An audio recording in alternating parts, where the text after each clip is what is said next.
The Black Friday, Cyber Monday on TikTok Shop compared to last year is night and day. Based on just sales velocity, the amount of exposure brands are getting, it's pretty impressive. Is it just different initiatives from the platform? Like, is it them pushing it behind it, or is it more brands deciding that differentiator? It's super exciting on TikTok Shop, mainly because they're becoming an extreme competitor to Amazon. That can't be like that big for one brand. It's all TikTok Shop themselves. I actually think that it's everything is becoming a show.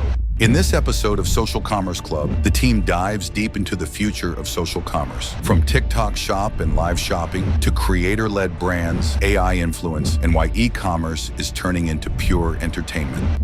Within my Halo system, I am getting referrals from Instagram through TikTok. It's pretty cool that TikTok Shop is taking a new strategy to this whole e-commerce kind of boom in this time period with Black Friday, Cyber Monday. What are you seeing actually working right now, like when it comes to like boots on the ground? We were talking about like sort of whole idea of like really switching things around.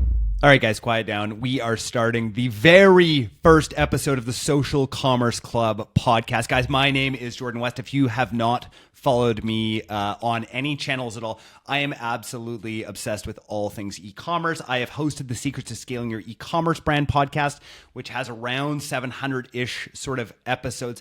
Why another e-com podcast? Why another marketing podcast? Well, let me tell you exactly why. This show is all about the new social commerce. Imagine if you had a podcast way back in the day, right? Way back in, 2013, 2014, when Facebook ads were first starting, right? Imagine if you had somebody to actually guide you through that. The amount of questions that I see on X, that I see on LinkedIn regarding social commerce, TikTok Shop, live shopping, all of that is insane.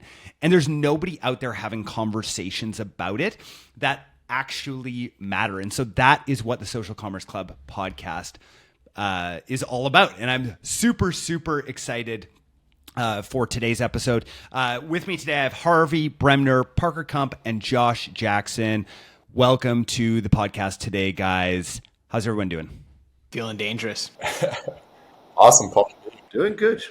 Ready to have a good conversation about all things social commerce. Looking forward to it. Awesome. We've got some great topics that we're going to be diving into today. Again, one thing when it comes to the Social Commerce Club podcast, we're going to be trying to keep this as relevant and timely as possible because things change in a massive way.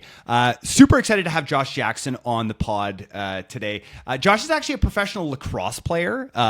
There was actually an insane clip. Josh, you want to talk about what exactly happened last week? While you, so not even in the season, somebody sent me this clip and they're like, doesn't he work for you?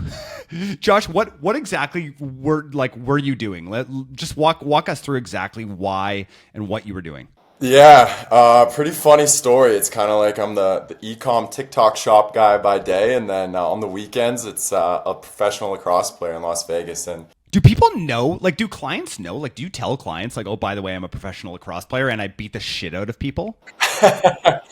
Not really. I mean, the topic of conversation of where you guys located all the time, and as Canadians, I say I'm in Las Vegas, and usually there's kind of why are you there? And then I'll go into how I play professional lacrosse here. But yeah, got into a fight in the preseason training game we had, and had to do, I don't know. Parker sent the video around to the whole team, and the top comment I have is, I love how you fixed your hair before you went into the fight. It had nothing to do with are you okay? Or how are you feeling? It was just like, you had to make sure the hair was all right.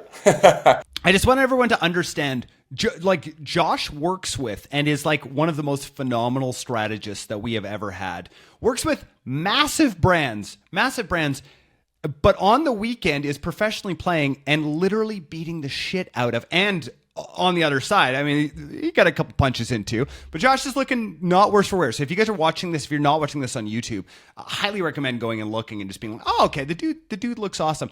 Just a quick intro here. Parker Kump, you are now the CEO of Social Commerce Club. How does that feel right now being on here? And you came in, swooped in, took my role. I now have literally nothing to do. So I just sit here all day. I'm like, well, we got to come up with a podcast now that I'm not the CEO. So Yeah, kick to the curb. No, it feels great.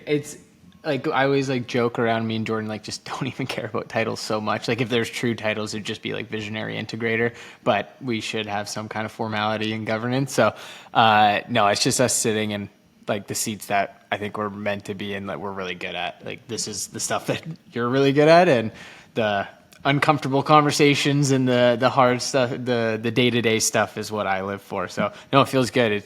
I mean, we've been talking about us like the merge and us joining forces for what, 3 years now, like kind of joking around, and then we started the conversations earlier this year, and now that we're at Q4 Black Friday, it's this year's kind of flown by, but also been the longest year ever at the same time. So it's been a whirlwind, but it's so exciting. It's weird how smooth it went, to be honest. Like I was like, I got to be missing something as we were going through the process, as like our teams were joining forces. I was like, something's going to happen. Totally. If you guys have never done a merger or an acquisition before, I have been lucky enough to get to do a lot of that in the past. And I will tell you, this is the best and smoothest possible thing that has happened. And mostly, though, because of Harvey Bremner. Harvey, how does it feel being the token Brit on the podcast? The beauty of being a token Brit is I can say anything and sound intelligent about it. So that's all I'll say about that. We got some great nicknames coming out. I think somebody's called him Seabiscuit this week. I've been calling him I've been saying, how's my little English muffin doing? Like we got some like unreal nicknames coming out of it. Yeah, well, maybe I won't tell the world the nicknames I have for you from time to time. Perfect. I'm super excited about today's docket. We are going to get into first, before we get into the first part of the docket, we're actually recording this on Black Friday right now. So this is actually being recorded right during Black Friday, and some really interesting things happening from our perspective. Josh, let's just dive in a little bit. Like, what is it like going through a Black Friday with some of the massive brands that we work with on TikTok Shop? Like, what exactly like are we going through when it comes to that, and what can brands expect? Like the kinds of brands that are probably listening to this right now, and the people that are listening to this right now want to understand social commerce. They want to understand TikTok Shop, live shopping, all of this kind of stuff. We're recording this on Black Friday. What is going on? Yeah, it's a good question. It's super exciting on TikTok Shop, mainly because I think they're becoming an extreme competitor to Amazon. It's insane. Even the Black Friday, Cyber Monday on TikTok Shop compared to last year is night and day. Based on just sales velocity, the amount of exposure brands are getting, it's pretty impressive. And the main thing is Black Friday, Cyber Monday is almost a month long on TikTok Shop. They split it up into 2 phases. It starts November 12th and then goes all the way up to today. And then they have a second phase, which is the traditional Black Friday to Cyber Monday period. So essentially they have sales going on all month for brands. And for brands that are willing to take advantage of that, they can see an insane growth on TikTok Shop. Is that the platform breaking it up, or would the clients breaking it up? Like, is it just different initiatives from the platform saying, hey, this is like the 12th to the 28th or whatever the date is today, and then this is the like, is it them pushing it behind it, or is it more brands deciding that differentiator? It's all TikTok Shop themselves. So essentially the cadence goes is get the creators to post content about Black Friday, Cyber Monday way before the campaign is even there. Use the hashtags, get the exposure out there. And then they have that time period from November 12th to pretty much yesterday, where it's like kind of like a heat up, where they have slight deals for some specific products, just getting that engagement of consumers being like, oh, that's right, like Black Friday, Cyber Monday is coming up. And then they really make a big push for this time period of traditional Black Friday, Cyber Monday, which is a complete different strategy compared to other channels such as like Amazon and D2C. So it's pretty cool that TikTok Shop is taking a new strategy to this whole e-commerce kind of boom in this time period with Black Friday, Cyber Monday. And it's super exciting to see like how effective it is too. Josh, what are you seeing actually working right now? Like when it comes to like boots on the ground, we were talking about like this like sort of whole idea of like really switching things around where like e-com is becoming a show. I want to actually say something here before you answer. I actually think that it's everything is becoming a show, right? Look at and I've made this reference a few times recently, where we're talking about Savannah Bananas. I think they're the greatest example of, like, I honestly don't even know what league they play in. I have no freaking clue.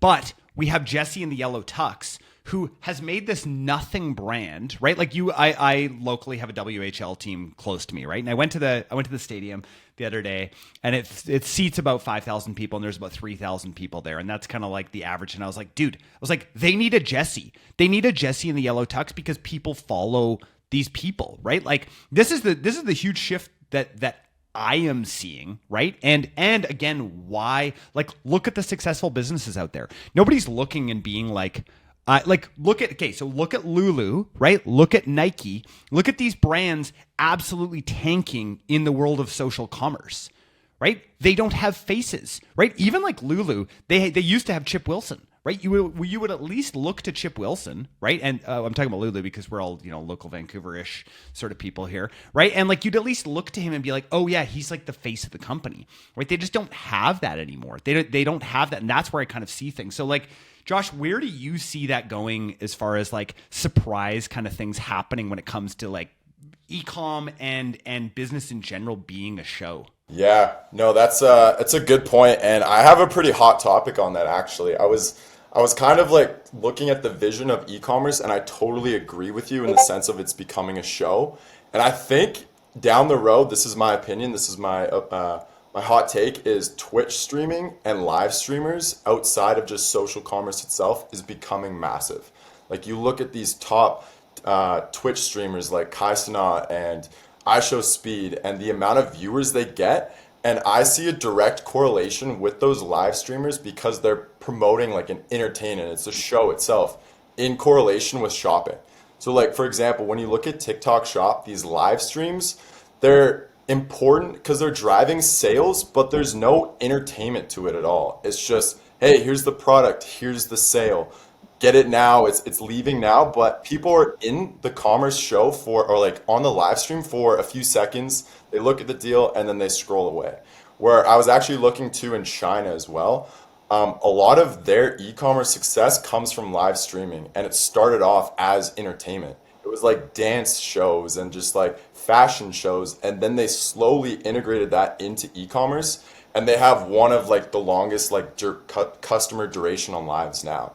So I think in the future, in the next few years, I could see a integration with like Twitch live streamers that integrate into like shoppable kind of live streams that we see on TikTok Shop right now. What do you think, is there a ceiling though with brands? Like that can't be like that big for one brand, say maybe like smaller brands. They could make their first 0 to 7 figures or maybe 8 figures being like the greatest live shopping experience ever. But is there not like a ceiling there? Like what, do you have an idea on, it can't be more than like 5 to 10% of revenue at scale going through live shopping, or like what part of the funnel is it? Is it an entire funnel? Does it just sit there and it can actually move the needle for a business, or is it just like this, hey, we can be, it's just like a new channel that they can open up and do some figures there? Like what is the ceiling that you think is possible with live selling? Yeah, I don't think there's a ceiling right now, which is crazy to say. When I look at our top shop that we manage at SEC,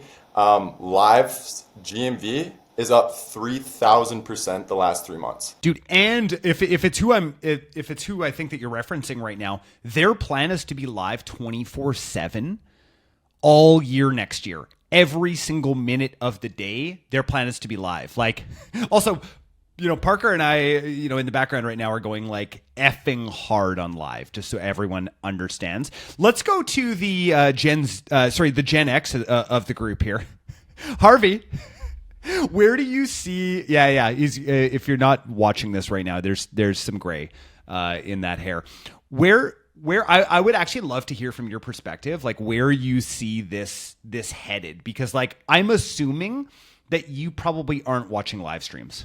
No, it's not my platform. It is not somewhere that I show up. Like I live in the LinkedIn world. I live in the business world. I'm not like shoppable content. I know it's contrary to say, living within social commerce is not where I live. So, but what is interesting about that is, as I think about how do I purchase, just if I put myself in the consumer seat, how do I purchase? I'm always purchasing through referrals. So my wife, for example, she does live closer to those kind of live stream environments. So she's, I see a huge uptick in, let's call it my household halo. Let's coin a new phrase. Like, so within my halo system that lives within my house, I am getting referrals from Instagram through TikTok that my wife is watching, that then inform decisions that happen elsewhere. So it just becomes that central piece of how we go and find product just within our house. So even though I'm not engaging with lives and I'm not looking at live shopping, doesn't mean it doesn't like feed down the chain and within that have that kind of household halo, if that makes sense. Harvey, do you think lives ticks the box for referrals? Because I think social commerce to me is like gamified word of mouth, and that's where I think like UGC videos at scale or like organic looking ads at scale, that ticks the box for like a replacement of a referral. Even though people know it's an ad, they still get it served and they're like, yeah, okay, somebody who's organically unboxing it, giving a testimonial. Do you think a hosted live helps that, or is it just a silo distribution channel? Because I agree with your statement, but where does lives fit into that kind of social commerce and referrals based advertising? Yeah, I mean, I think here's the big thing that I have happened to me in the last 3 months is that if I can't guarantee that it's authentic, then I am switching off from it. Like the introduction of AI. Yes, I hate to agree. We're supposed to be disagreeing with each other, you know. No, that's okay. I say smart things sometimes. So sometimes, yeah. Yeah, so that shift away from this idea of, can I believe this to be authentic? You know, every single thing that I see, every single thing that is coming through almost has this, like, is it real? Is it real? And you can't deny the authenticity of live. So I think it only accelerates it, and it becomes more where people go for trusted, verified referral, because can we trust an ad? Can we trust UGC? Can we trust any of that? Whereas we can absolutely trust live because that's not being generated and served. It is just happening in the moment. Okay, so I really do believe that in the world of AI, we're going to have this massive bifurcation. We're going to have the things that AI does really, really well.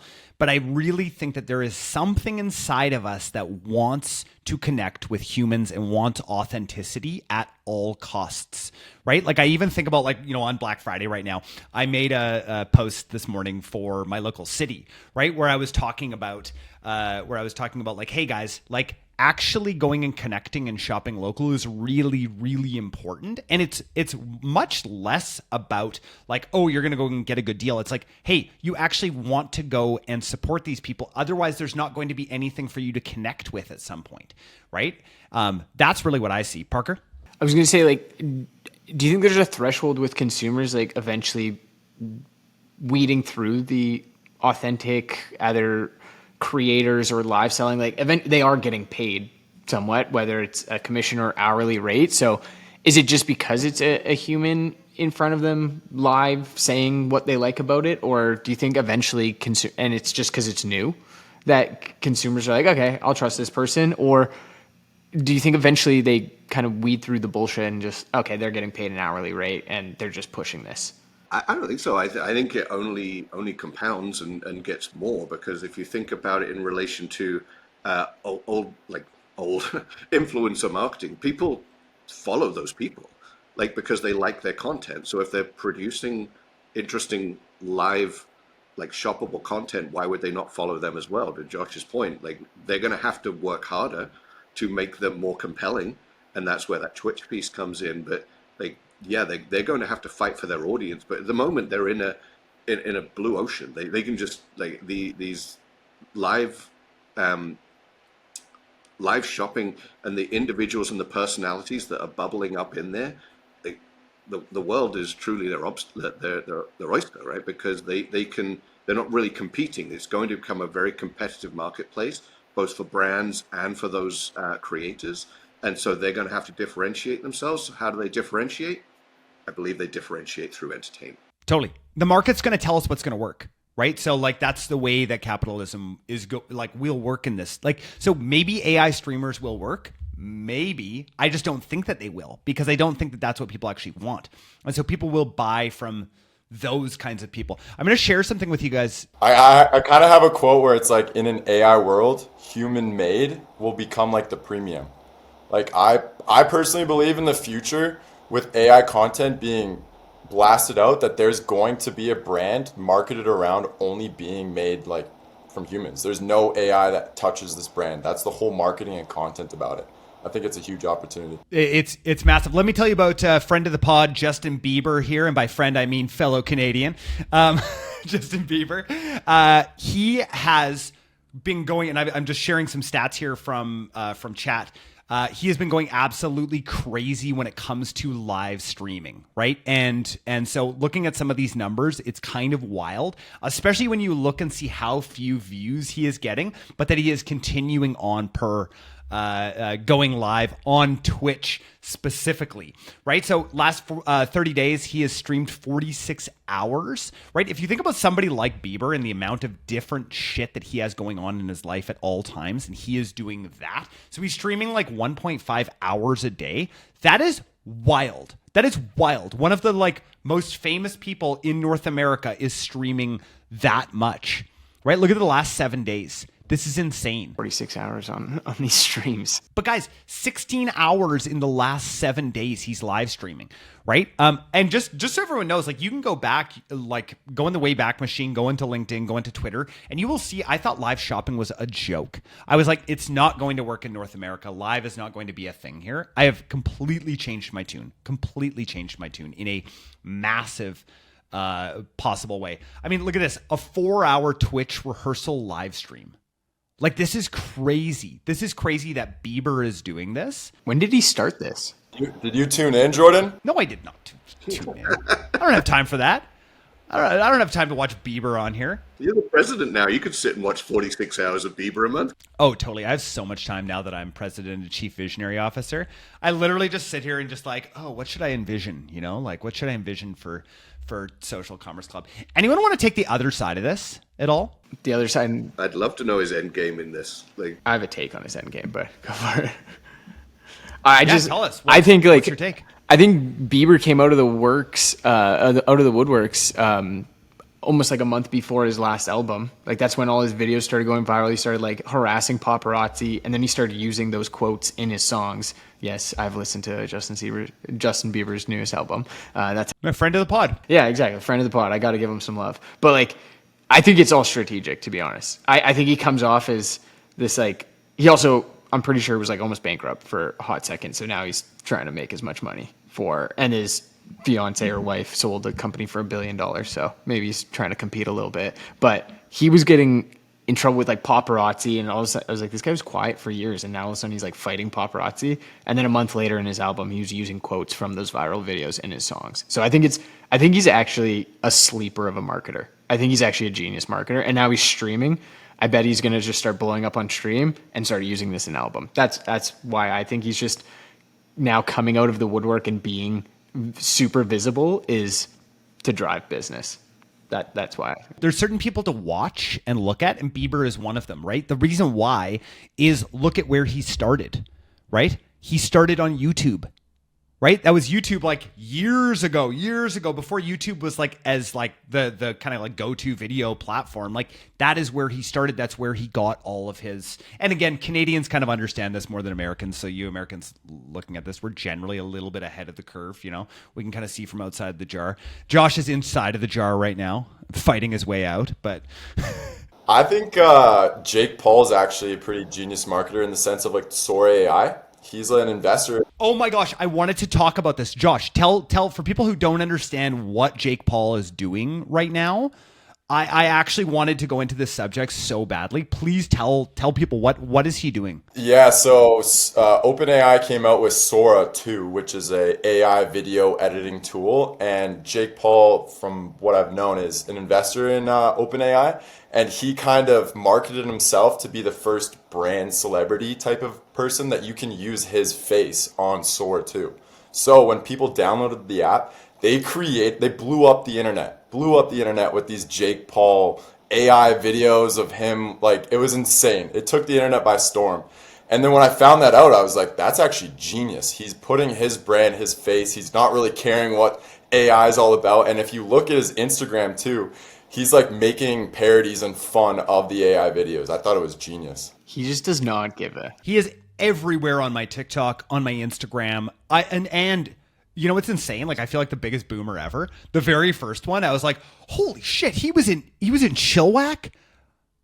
I was like, oh my gosh, I can't believe Jake Paul was in Chilliwack. I like went and told Carmen. I was like, Carmen, he was, and then I was like, oh my gosh. I'm like, wow, I feel like Harvey right now, you know, like that's exactly what it felt like. As my soul crushes to, oh man. Okay, so Jake Paul is doing that. Who does that does that actually serve? Who does that serve? Well, that was going to be my question. Is like, if I'm a brand, like I can't do that. I'm not going to do that. How, just purely with it. If I'm $100 million brand, if we think about some of the brands that we're working with, one of our newest clients, one of the biggest apparel retailers on the planet, pretty much, certainly in North America, they have very strict guidelines around what they can do. So how do we take and what we can say what's going to get through? Like, think of the rooms that sit within these brands that all they do all day is talk around. Well, like, can we say this? Can we say that? Is this too close to the edge? Like the death by committee that happens within these organizations. Then you got Jake Paul out there is like, put my face on anything, I don't care, because he has the license to do that, but a brand can't do that. So what's the distilled version? But there must be a distilled version. Who's winning right now when it comes to those big brands, Harvey? Exactly. Like creator-led brands are going to be the future, I think. Like Jake Paul has W too. Like he just promotes his personal brand, which kind of funnels down to his products that he comes out with and launches. Have you guys ever eaten any Feastables? Have you ever actually tasted Feastables before? I haven't. Okay, so I have 4 kids, just so everyone knows here. You know, I also tend to be the most vigorous one, I think, of the bunch here. But sorry, I hate to insult you guys. But I have tasted Feastables. I have watched every Mr. Beast video with my kids. Feastables is not good chocolate. Like, let's just throw that out there. It's not as though it's better tasting than anything else. But the dude is a master storyteller.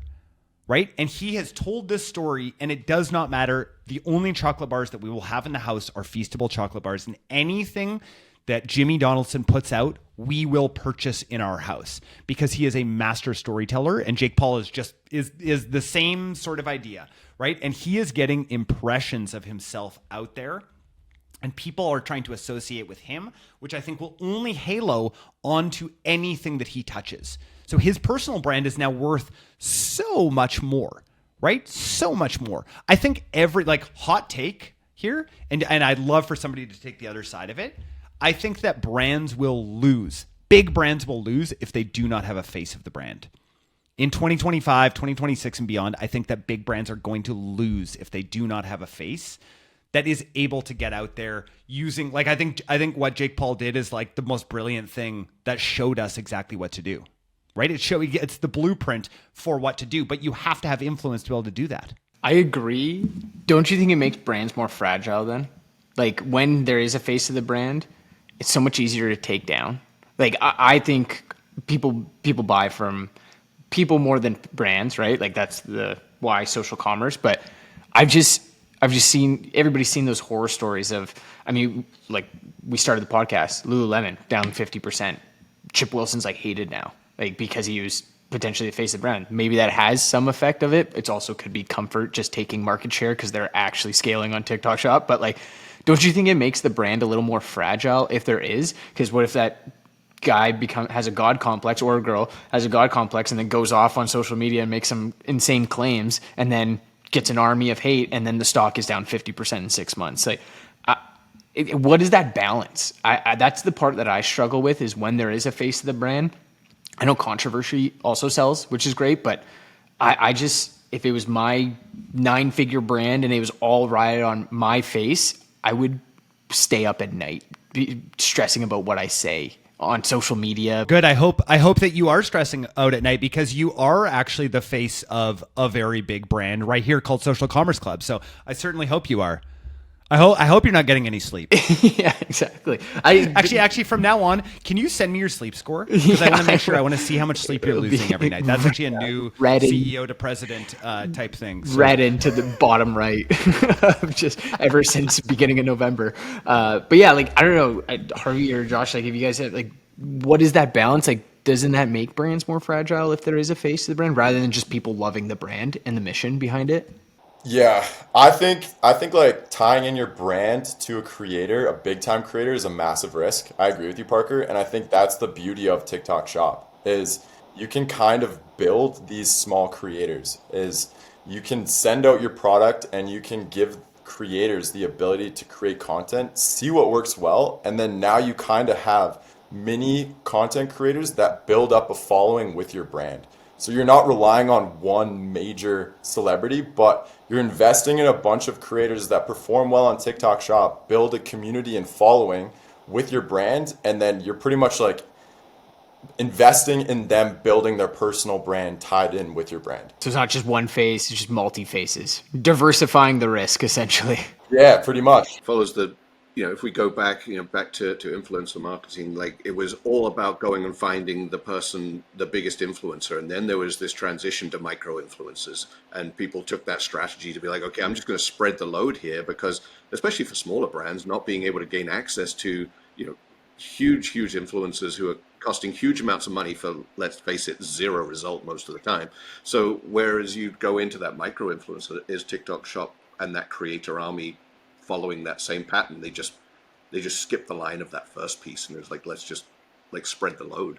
So is it better to have a creator army or a creator like face, like a single face, or a creator army? I think the tides are going to turn almost. Like, there was this over the last like 2 years, I think there was this increase of, like, you saw it with like Hexclad. Hexclad was like a great business. Then they got Gordon Ramsay involved, and it just absolutely exploded. Like, there was that big trend of, yeah, exactly. Yeah. So like there's like these single faces that have proved to work. But then there's been a lot of cases where like a single face goes the opposite and absolutely crushes a brand. Like, I mean, you saw it when Elon, but he just didn't give a F of what was going on. Like, when he got involved in politics, like, there were stickers that like, I hate Tesla. So I think there is going to be a shift of like the single face endorsement of brands to then just multi-face like creators, or like creators that are known in certain niches, like for like wellness brands, like, oh, this one creator is like so known for this niche. Like, you're seeing this with what's his name? I'm blanking on it. The famous podcaster that's all about health, big Jack dude with a beard. And Andrew Huberman? Yes. Yeah, like getting behind brands. Friend of the pod, Andrew Huberman. Yeah, friend that I forgot his name. Best friend. Yeah, I think I'm one person away from Huberman. So that's the goal. I forget who it was, but I'm gonna make sure that we get a hold of him. Okay, don't tell him I forgot his name. But like, just having these like because he is the face of one or two brands, but then there's also a bunch of other creators that get behind that brand. So like, if he goes off on a tangent and starts plumbing the brand, the other creators can, I guess, pick it up. So I do think there's like going to be this surge into the multi-face of brands, but either way, there still has to be a face. I think just brands selling about brands doesn't work in the future. What about like in the future too, like AI influencers that you own and manage? Like, some of these AI influencers are crazy on Instagram now, millions of followers, and they're not even real. And so you could potentially own the macro influencer as well as also. That'd be crazy. Yeah, that I think that has some legs to withstand. Like, it could be cool right now, and then I think the consumer might get smart, or AI just gets better, and maybe it is. I could get proven wrong. Like, I think AI is just going to get better, and there's going to be the days where Jordan just said, like, you can't even tell who's a person and who isn't. Or we could be thinking Jake Paul's in Chilliwack. By the way, everyone, Harvey, this is the reason why we're making fun of him so much right now, is he's actually AI. So Harvey, welcome to the podcast. Okay, you see how he's just a little slower than the rest of us right now? Pretty soon he's not going to be. He's thinking. Yeah, I have definitely haven't got to thinking mode yet. I'm still running off 3.0. Well, we wanted him on Gemini 3 Pro. We're like, yeah, can we get that? And they're like, no. You're like on ChatGPT 4.0. We're like, oh crap. Okay, well, let's still have him on the pod. I speaking of AI, I do want to take this stance when it comes to AI creators. I think that AI creators are phenomenal when it comes to being able to give information. So this week, I actually presented. I do this like, okay, this is gonna be super lame for everyone, I'm sure, out there. But with my family, I'm going through the 7 habits. So I try and teach my family something new, my kids, every single week. And before, we were just picking random YouTube videos. I was picking random things. This week, I put everything through Notebook LM. I had Notebook LM actually create the training video for it. And my kids had no idea like how I did any of this or anything like that. And then I had them also create the podcast for it. And my kids were like, this was the best session by far. I feel like we learned so much more than every other session. I'm like, oh yeah, I fully agree. I think that there's something absolutely incredible about learning, but not about connecting. I don't think that we want to actually follow and connect with a robot. I just don't like, I think you're exactly right, Parker. I think it was you that said this, that this is just novel right now. But I don't think long-term that is going to be the play. Like, I don't think that creating AI influencers is going to be the play. Obviously, somebody's going to screenshot this 5 years from now and be like, Jordan was an effing idiot. Okay, it obviously was a thing. But I don't think that that's the way that humans work. But if it is the way that humans work, we are screwed as a species. We are screwed. We're done. There's not going to be more babies. There's already not enough babies happening. That we're not going to be okay as a species if we decide to go down that route. Jordan is single-handedly helping the baby problem by. Yeah, I'm really trying here, guys. I'm like, yeah. I think from a visual aspect or like connecting with people, that's where I'm not going that long of AI, but from like having a brain in your pocket or a coworker that you can throw ideas, like essentially what everybody uses ChatGPT. I think that's just going to get better and better. Like you're going to use AI for like advice. Like I know people that use it almost as a therapist potentially. Like that's where I think it's long, is asking it questions, ideating with it. But from like a visual aspect, like connecting with it, that's where I'm kind of shorting it. I don't know how much legs it has there, but from just using it with ideation, throwing around ideas, problem solving with it in your pocket, that's just gonna, I don't think we ever go back. I don't think that goes anywhere. But just from a creator and like interacting, I don't know. I can't see it, but hopefully. I want to actually take this to transition. Just Harvey, I want to take this to transition into this topic specifically, into the AI sort of topic here in the AI Martech weirdness of the week, your favorite session here, and exactly what that is, because I think it's really important, the way that we interact with AI, the way that we use AI. You're thinking a lot about that. Walk me through what you're trying to get at with your topic today. Yeah, so I'm just going to touch on that final point, and then we can move on, because I think it does resonate into this. And that if you think, if you guys in this room know me, I always look back to look forward. Like what has gone on that is going to inform going forward. If we look back at who remembers when the digital native arrived, right? And it was like, oh, these are digital natives. Okay, so they have grown up in a world with a phone in their pocket and all of that. We're now entering an era of an AI native. So as we think about the, to your point there, it's like, I don't think it will ever become the thing. It's like, well, we don't really get the say in that, because, and no one in this room is an AI native. My daughter is an AI native. And she has an AI that she talks to every single day. And I'm pretty kind of strict. So we had digital native, social native, AI native. Yes, absolutely. Yeah. So she absolutely believes and has faith and has trust and creates decisions based upon what she calls her bestie, and this sounds terrible, right? Like we're pretty like strict around how she uses it and what she uses. Like we don't just not just full gung ho having. I'm not going to college anymore. My AI don't. No, absolutely. We have that conversation with her. It's like, what's the point? Why do you need to? What is the point? Like I actually wonder. Yeah. So here's why it matters in my role that I do at social commerce. Is we think about the people in the room. None of the people in our rooms are AI natives.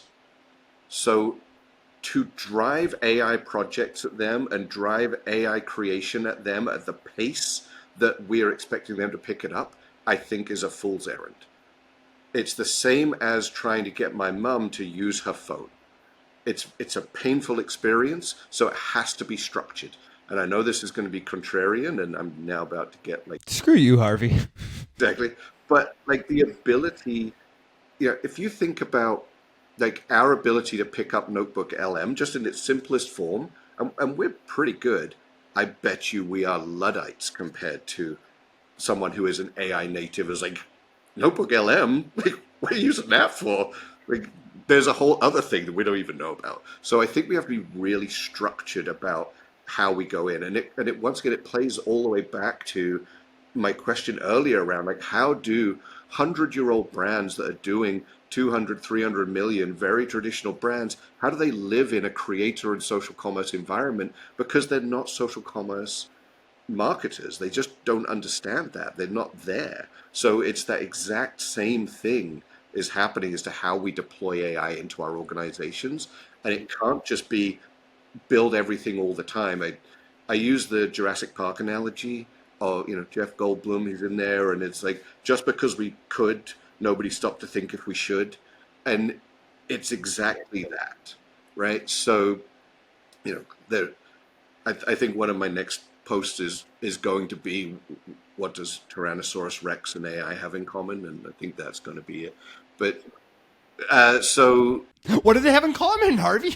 What do they have in common? It's Jurassic Park. It's like they went and built a thing, and then they expected everybody to show up, and then they were like, well, rather than us like figuring out how to make sure the island is safe, why don't we put a theme park in?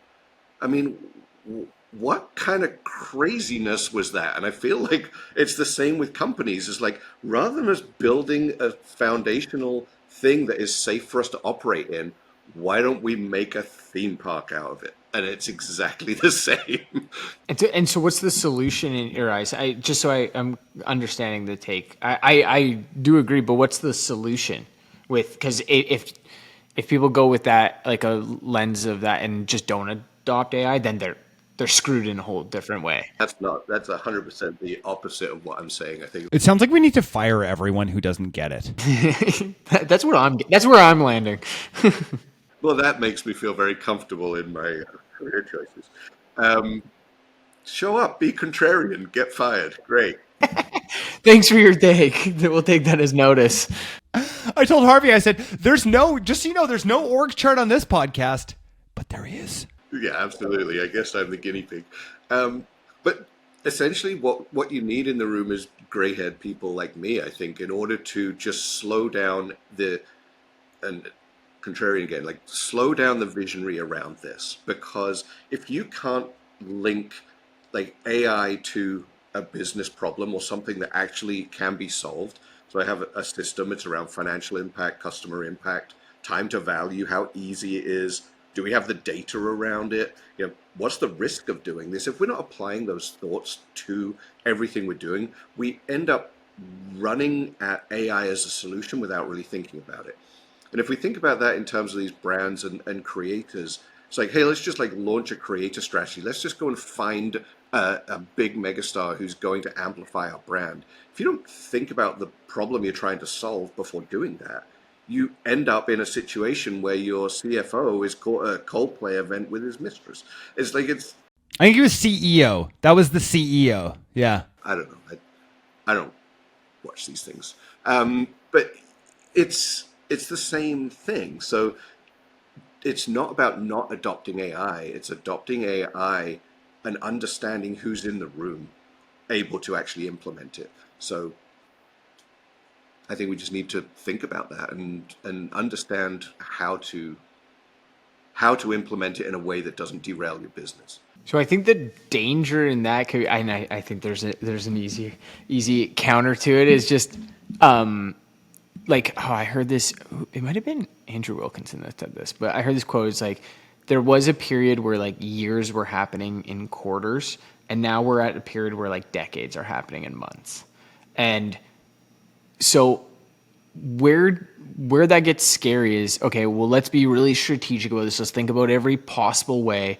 But then by the time you're implementing it or actually taking advantage of it, it's almost old news, right? Because it's just the speed of freaking light right now with AI we had a leadership retreat where we had an agenda, and by the week that we got up there, AI came out with the update, and it threw our leadership retreat agenda out the way because it was more effective to work on this. Like it was happening in a week's time, right? So like that's where it was super. I just want to let everyone sort of understand. These guys were talking about some super boring stuff. I was zoned out, and I was like, I'm going to build an app while they're talking, and I'll pretend like we're in real life, but I was pretending like I was, because they're like, oh, how are we going to solve this? How are we going to solve this? And then I built the app while we were doing it, which was and that was before Gemini 3 Pro came out too. I can't even imagine now like what that would be. But so with that then, so let's take that example, right? So you're saying, and I'm not saying that we should slow down. I'm not saying that we shouldn't embrace AI. I'm just saying let's embrace AI with a set of rules. That's all. It's just a set of rules. So Jordan, right? You're sat there in our leadership retreat. We're talking about a bunch of stuff. You're bored out of your mind, and you're like, I'm just going to solve this. But knowing you don't just go and solve things for the sake of solving them. Like it wasn't boredom that you're like, oh, what can I do? I'm just going to go and do a thing. You sat there and you're like, like, what's going to be the financial impact if I can speed this up?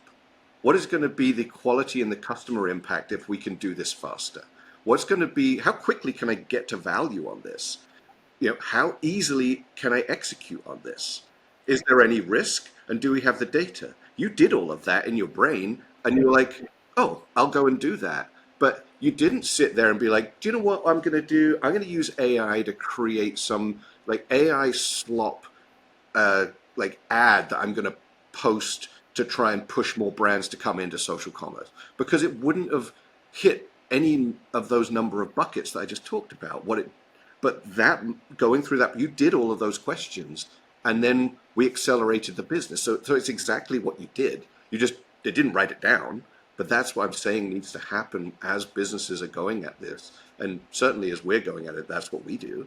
We don't just be like, okay, just apply AI to this, because you'll never keep up. You'll always be chasing the next high, and you won't ever get there. You'll just be an AI junkie who's just like trying to create slop everywhere. And my final point around it is